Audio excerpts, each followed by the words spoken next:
Line's good. Never on. Whoa. Hard. Release. Come on, Brent. Line's good. Got real close. The hair high, right? Try and hit 2/3. Have they saved it for her? Yes, they have. Ooh, welcome to Game of Stones, everybody. I am Sean Graham. Scott alongside, as always. Hello, Scott. Is that a question mark, Sean? Some days you just don't know, you know? I guess, yeah. Hey, I wanted to talk to you. It's the holiday season. Sure is. And Hallmark movies are a thing. Sure are. Before we got on the podcast tonight, I watched half of a holiday movie. Okay. A holiday touchdown, a Buffalo Bills love story. Yes. How was it? It's very cheesy. Sure. But I'm smiling because I think it's just fun. Which half did you watch? The first half. Oh, okay. We'll save the second half for another time. Okay. But I bet you they end up together. Well, I mean, I'm gonna be. I don't know who they are, but I'm guessing they end up together. Yeah. Anyway, it's really fun. A few Bills players in it, few old Bills players. And I was like, "Ooh, that's Damar Hamlin." And then they say, "Thanks for coming, Damar Hamlin," to explain to the people who don't know it. Sure. But anyway, it's been pretty fun. Have you caught up and watched any holiday movies yet? Not yet. No, have not. Put the tree up on the weekend. So I got that done. Good. And The Bear as well. We have The Bear is up, counting down the days. And that's about it for me on holiday stuff. Although one night last week, I think it must have been during halftime of the Raptors or something, and I went on because I used the Bell app to watch the TV there. Yeah. And so I just click on trending. What's trending during halftime? And on the W network, there was I don't know even if it's a documentary, if it's a reality show, but Scott, it is a multi-part series profiling the 2024 Hallmark Christmas movie Cruise. What? Yes. Cruise? Yeah. So apparently I watched like 20 minutes of this. And so there was, I think, 4 different families that they were profiling. And these people who love Christmas. So there was like sisters, one who lives in New York, one who lives in Colorado. There was a family from Texas, a mother and 2 daughters. And one of the daughters is going to move out to California, Scott, to pursue her dreams. And she was going to tell her mom on this cruise. There was a couple who each of them, they're sort of blended family, and he was going to propose to her on the cruise.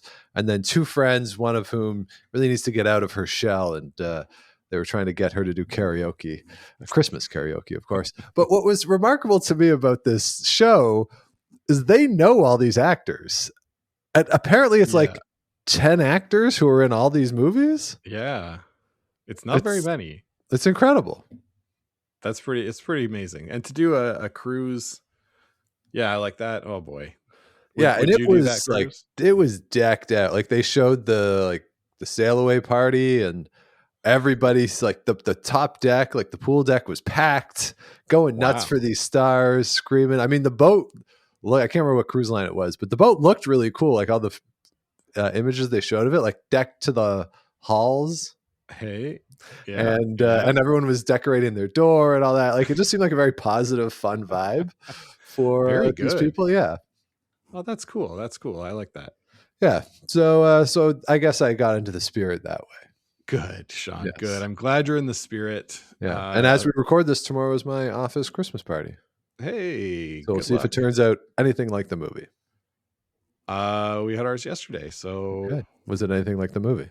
Well, I had meetings, so I ran in and then ate food and left and did more work. But it seemed fun. Great. That's why we have ours offsite. Good. Yeah. So, Scott, it is the holiday season.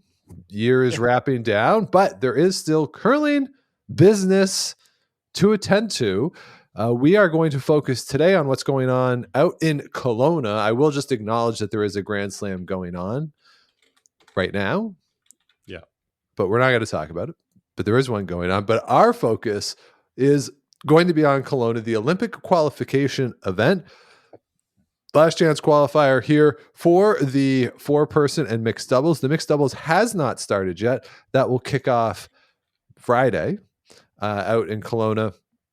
But the 4-person event is all wrapped up. Scott, we wanted to, I think, obviously we'll mention who got through, but I think our focus should be on who didn't get through, because as we go through into the new year, looking ahead to the Olympics, we'll talk a lot about the teams who are going to be in the Olympics. So I don't really necessarily want to dwell too much on them other than just acknowledge that they did it. Good job by them. But let's start out here by talking about some of the teams that didn't even make it into the playoffs. And let's start with the women, and the bottom 5 teams in reverse order: Czechia, Australia, Estonia, Turkey, and Germany. Scott, out of those 5 teams, which one surprises you the most that they're not going to be making it into the Olympic Games? For the women, I guess I would say Germany the most, right? They were the top coming in. I think Japan for sure. Yeah. No, but of the teams that haven't made it. Yes. Okay. Yes. Sorry. Yeah. So of the teams that are not that didn't make the playoffs. Yeah, that didn't make the playoffs. I think Germany is the one that I'm most surprised by, just given the expectations that they had. But they lost games to the teams that are in the playoffs and beat everyone else. So that kind of stacks up. Yeah, that sort of figures. Turkey had a pretty good start to their week, winning their first 2, then sort of lost their steam there. And to be honest, the other teams I don't think are really ready. Czechia getting a win against the USA was a bit surprising, but I don't think we had any expectations for them. Certainly after what Czechia did at the Euros, I think it's a different team. But it is a different team, yeah. But like the depth in Czechia right now is not there on the women's side. No, I agree. But the win over the U.S. kind of made things pretty hairy for the Americans there for a little bit in the third game. But Czechia, that's the only win they got. I agree. I think when you look at these teams, Scott, Turkey is the one that I think is the most interesting, that their results have been progressively better and better as we've gone through the past quad. When we started this quad at the Euros, you would think, okay, if they can get one win or basically not get relegated, that's a good week for them. But and every time we talk about it, we say Dilsat's really good and she'll continue to get better, but it's the other 3 where she needs better support. It's still not great, but it's better than it was. And so now they're winning more games. They're, at this point, I think, a consistent Worlds team in terms of qualifying. We'll see what the new system has in store for them when we get to the next quad. But if she and the team continue, you look at Paris in 2030, it's going to be tougher to get into. It's going to be a tougher Olympics to get into, not only because maybe Russia's back at that point. Who knows what world events will bring us. But that has historically been a pretty good team. So in the event Russia potentially comes back, that's something to keep an eye on. But you also have China, who will have the full quad this time. They didn't have the full quad going in. They have a spot right now, but it makes the process a little harder because they should be around the whole time. And then you also lose a spot, essentially. With the host team automatically getting in. Italy would have been fine this time if they hadn't been the host. France is nowhere to be found on that table. So we're going from essentially those 10 spots to 9 spots in terms of the top teams. Exactly. Right? So that'll be a tough one for Turkey and Dilsat, but their trajectory is good.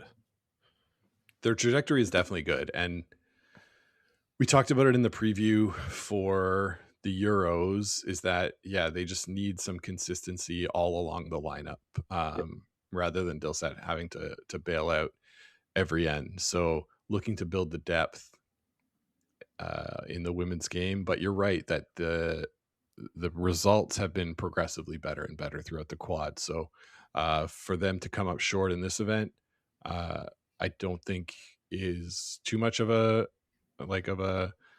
bad thing for them, right? It's another learning event, and they should be well set up to take a run at that spot in the next quad.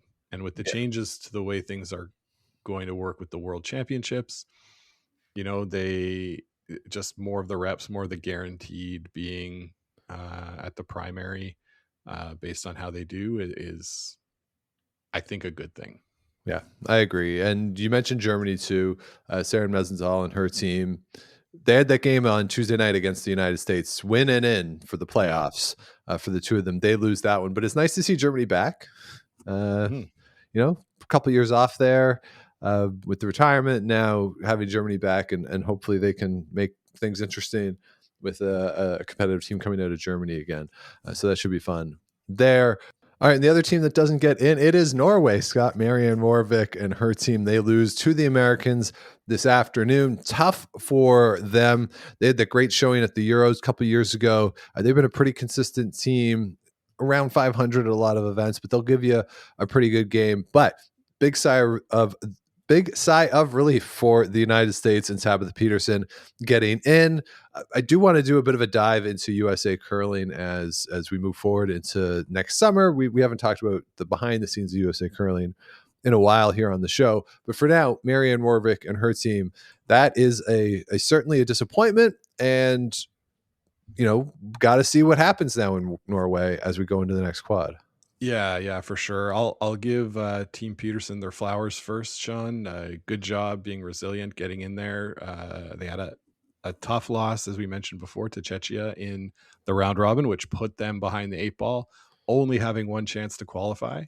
And they were able to put a good game together today and finish the job.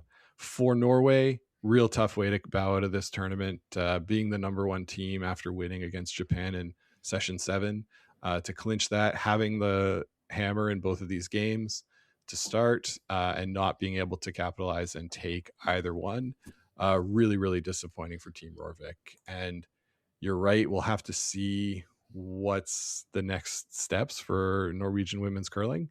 They've been pretty consistently at the Worlds, but it's, not since the days of Dorothy Nordby have they been real contenders. So probably some changes to come, but we'll have to wait and see. Yeah.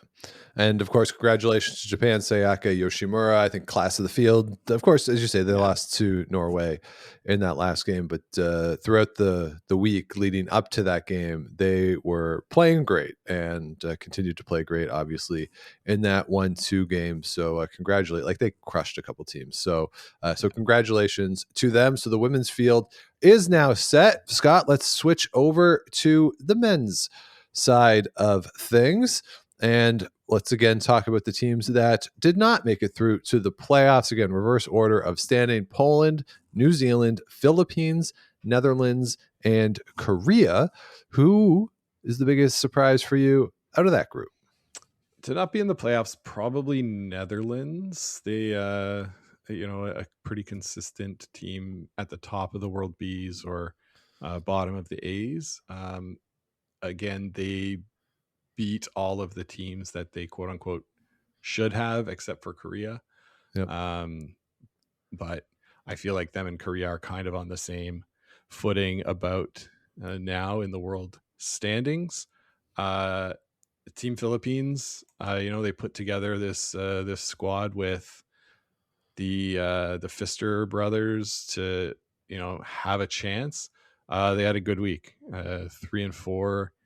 They lost to the other 3 and 4 teams, but they did manage to beat Team Japan, and they beat Team Poland and New Zealand. So, I think this is what the Philippines is trying to do, is to bring in some imports and bolster their program and sort of get a little more heat and light for their association, probably a bit more funding based on this result, and go in strong to the world championship competitions next year. Yeah, so a great story that they got through. I'd also note New Zealand, maybe not a surprise that they don't get through, but Anton Hood and those guys have put in a lot of time, a lot of effort Yeah. to this quad, and good job on them. They made it to a world championship a couple years ago.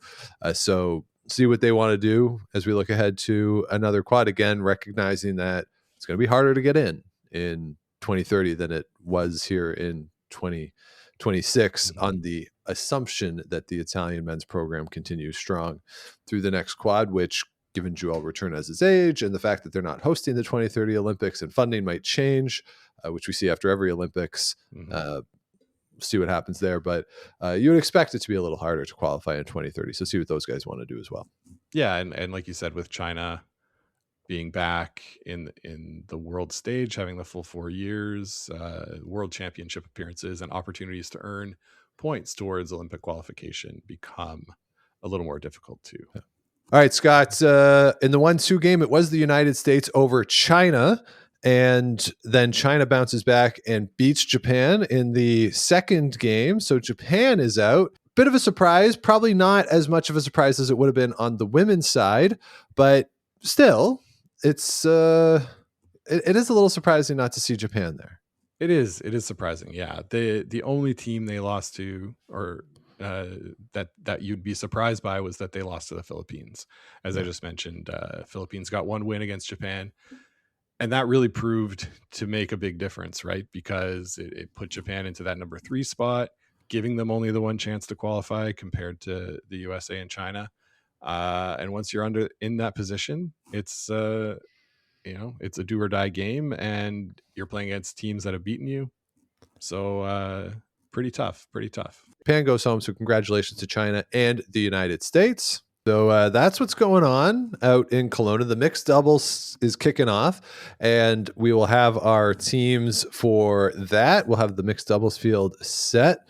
We're not going to talk about that next week, just scheduling and stuff. We won't be able to, but we'll get into that into the new year. But you can keep track of what's going on out in Kelowna. It looks good out there, Scott, I have to say.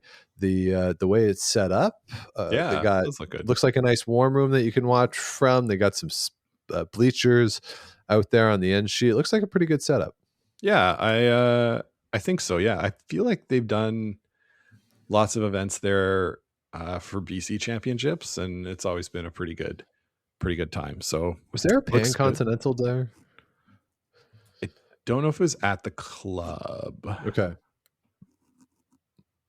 but maybe. Yeah. Anyway, there's no way to know. So it's impossible. The event is deceased. Yeah. And we read the eulogy, and that's enough of that. Yeah. So yeah, like pretty good. I'm getting excited, man. Yeah, it's good stuff. It's good stuff. Set. We also had the return of the electronic handles at this event. Steve sent us a blue sky message, us and the girls, just to say that they were back when he was out there watching it.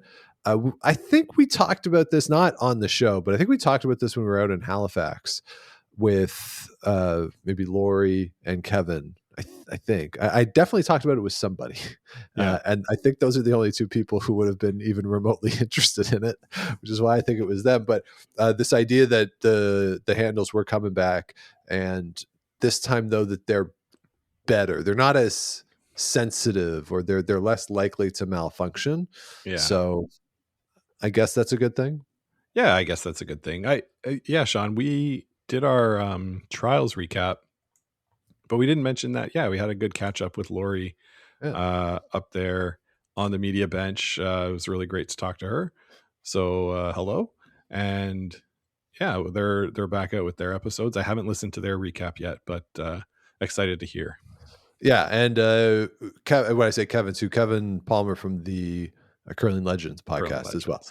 He was up there as well. So we got it was the first time that I'd met either of them in person. So it was nice. I'd communicated with Lori before, but I never met her in person. And I don't recall having met Kevin before.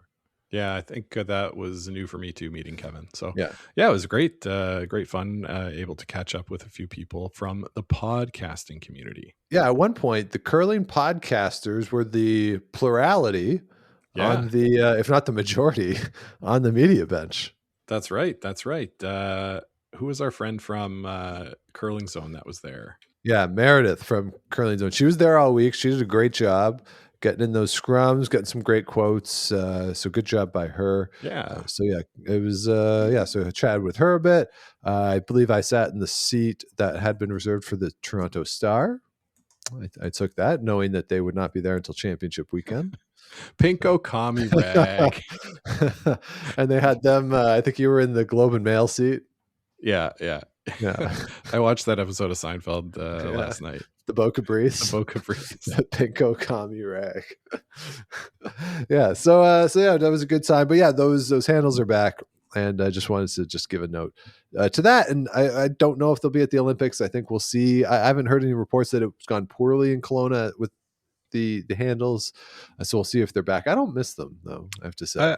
Yeah, I don't really miss them either. I saw one malfunction on Instagram video, and then they sort of did a test with it and found that it was working properly. So it was a hog rock. Yeah. We might have some curlers that are a bit surprised by. I mean, need to adjust some throws here. Yeah, exactly. Before the Olympics. Yeah. So there you have it, Scott. That is the goings on out in Kelowna. And I think that'll do it for this week. Just a quick little update for us to talk about that Olympic qualification event, but we do have a lot more coming up. Stoney Awards coming up next week. So if you want to hear those and what we got going on as we head into the 2026 Milano Cortina Olympics, please do subscribe wherever you get your podcast, like, rate, comment. All those things help other people find the show, keeps us growing. Head on over to GameOfStonesPod.com. Past episodes are there under the podcast tab, plus a link to the merch. We are on the socials at Game of Stones Pod and Game of Stones Podcast on Facebook. And if you want to let us know what you want to hear in the show, Game of Stones Podcast at gmail.com. So, Scott, you were out on the West Coast this week. Yeah. And then you came back to Ontario where it was 20 degrees colder. 30 degrees colder. Yeah, it was crazy. I forget how great winter in BC is. And December especially. So I went to school out there and I just have these memories of like it raining all the time and going to study, and you go to a room on campus or go to the library and you sort of curl up and study. My friend Kristen, she used to go to the pool. To War Memorial Pool, where you could sit up in like the bleachers where when they have swim meets, they have people there, and it's like these giant benches that's you could lay down on, and it's always really warm. So anyway, but then you go outside and it's like raining and cozy and like not cold, which is great because there's a lot of snow here. Yeah. So yeah, it was fun. But none of the teams that we went to see won any games. We went to a Canucks game. They lost. We went to the bar to watch the Whitecaps in the MLS final. They lost, although it was quite loud when they scored. And I thought to myself, this is great for the first soccer game I've watched this year. There you go. And then we stayed up as well to watch some of the rugby sevens that was taking place in South Africa, and the Canadian women lost that one too. Damn. So it was like, shoot. So you brought a pox to the city of Vancouver. Seems like we did, but we had a good time and ate a lot of good food and had some good drinks and good conversations with old friends. Very nice. Very nice. So hopefully all you out there are similarly having a great start to December as we approach the holiday season. We will be with you again next week to chat more curling for the Stoney Awards. But until then, keep those brooms on the ice and don't dump that insert. Make the final.